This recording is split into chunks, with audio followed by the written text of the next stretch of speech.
엔비디아 외에 테크주가 전반적으로 약세를 보인 가운데 인공지능 관련주 중에서 장 마감 후 3분기 호실적을 발표한 팔란티어가 시간 외 거래에서 13%대 급등 중입니다. 인공지능 기반 데이터 분석 소프트웨어 기업입니다.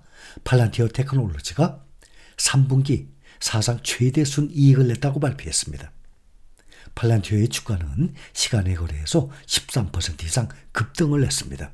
올해 3분기 매출이 전년 동기 대비 30% 늘어난 7억 2,550만 달러를 기록해서 전망치 7억 370만 달러를 크게 웃돌았습니다. 3분기 주당 조정 순이익도 10센트를 기록해서 시장 전망치 9센트를 웃돌았습니다. 특히 순이익이 1억 4,400만 달러로 창사 이래 사상 최고치를 기록했습니다. 회사는 또 2024년 매출 전망치를 시장 전망치 27억 6천만 달러보다 높은 28억 1천만 달러로 올려 잡았습니다. 이렇게 깜짝 실적은 폭증한 대정부 매출로부터 나온 것입니다. 팔란티어 전체 매출에서 미국 정부와의 계약에서 나오는 매출이 44%를 차지합니다. 해당 사업 매출은 전년 동기 대비 무려 40%나 늘어난 것으로 나타났습니다.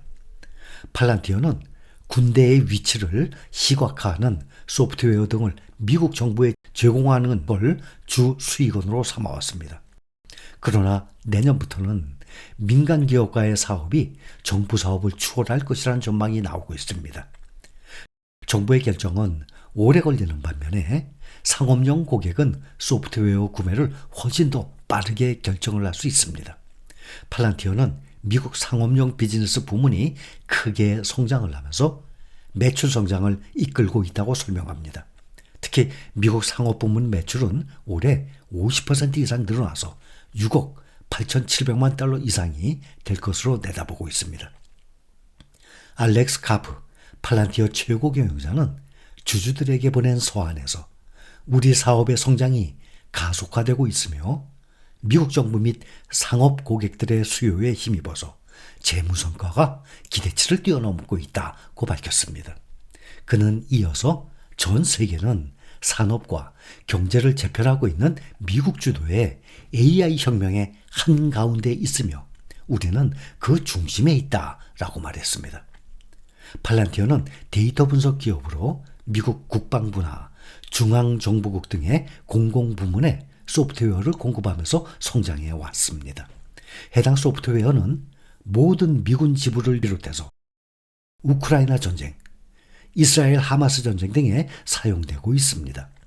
지난해 새로운 AI 소프트웨어를 선보인 후부터 미국 정부 수요는 물론 기업 고객들의 수요까지 늘어나면서 기술 업계에 불고 있는 AI 열풍의 대표 종목이 됐습니다.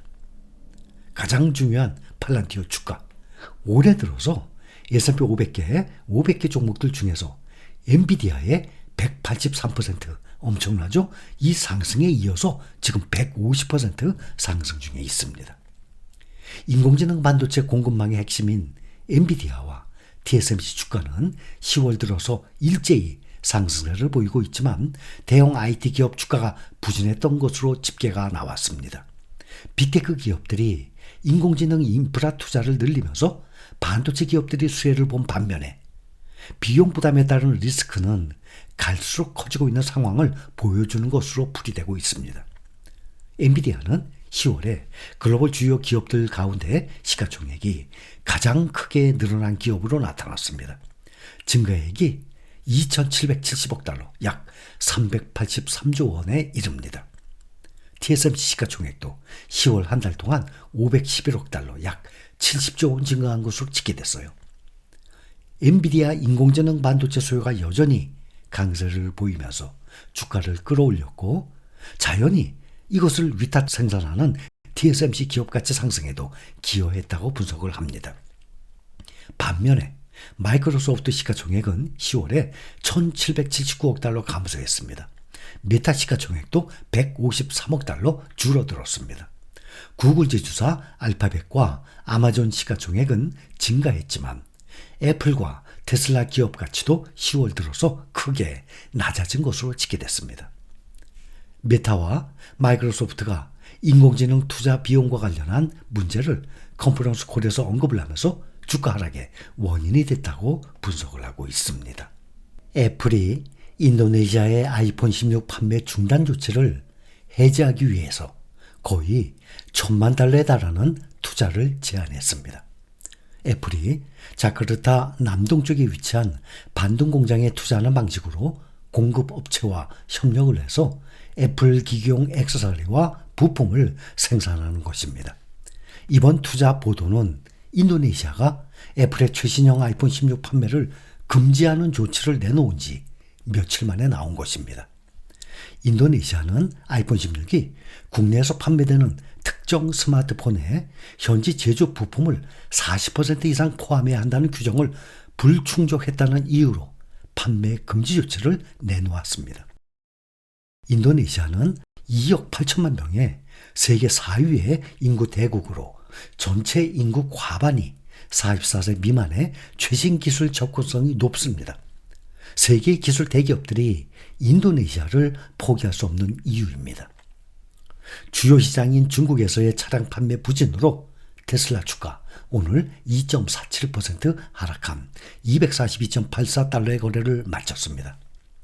주가는 지난달 25일 269.19달러까지 상승했는데 이후 하락 반전하면서 오늘까지 6거래일 연속 하락 중에 있습니다. 중국에서 생산한 테슬라의 매출이 감소하고 있습니다. 테슬라는 10월 중국산 전기차를 전년 동기 대비 5.3% 감소한 68,280대를 판매했습니다. 중국산 모델 3와 모델 Y 차량의 인도량이 전월 대비 22.7%나 크게 감소했습니다. 반면에 다이너스티와 오션 시리즈, 플러그인 하이브리드를 앞세운 중국의 경쟁사 BYD는 지난달 승용차 판매량이 전년 동기 대비 66.2% 증가한 50만 526대를 기록하면서 월간 판매 기록을 또다시 경신했습니다. 중국 시장이 호조를 보이면서 BYD의 3분기 매출이 처음으로 테슬라를 능가한 가운데 블룸버그는 테슬라가 4분기에 전 세계적으로 최소 51만 5천 대의 전기차를 판매해야만 연간 가이던스를 달성할 수 있다고 분석을 했습니다. 테슬라는 지난해 181만 대의 차량 인도량 대비 올해 연간 판매량의 소폭 성장을 목표로 하고 있습니다. 3분기 전 세계의 테슬라 전기차 인도량에서 중국 시장이 차지한 비중은 절반 이상에 달했습니다. 중국 BYD가 전기차 물량 공세를 앞서서 분기 기준 매출액에서 테슬라를 넘어선 가운데 자율주행 기술 추격에도 속도를 내고 있습니다. 테슬라는 자율주행 무인 차량 호출 서비스 로보택시를 앞세워서 차세대 기술 기업으로 진화하고자 하는데 중국의 BYD가 강력한 대항마로 부상을 하고 있습니다.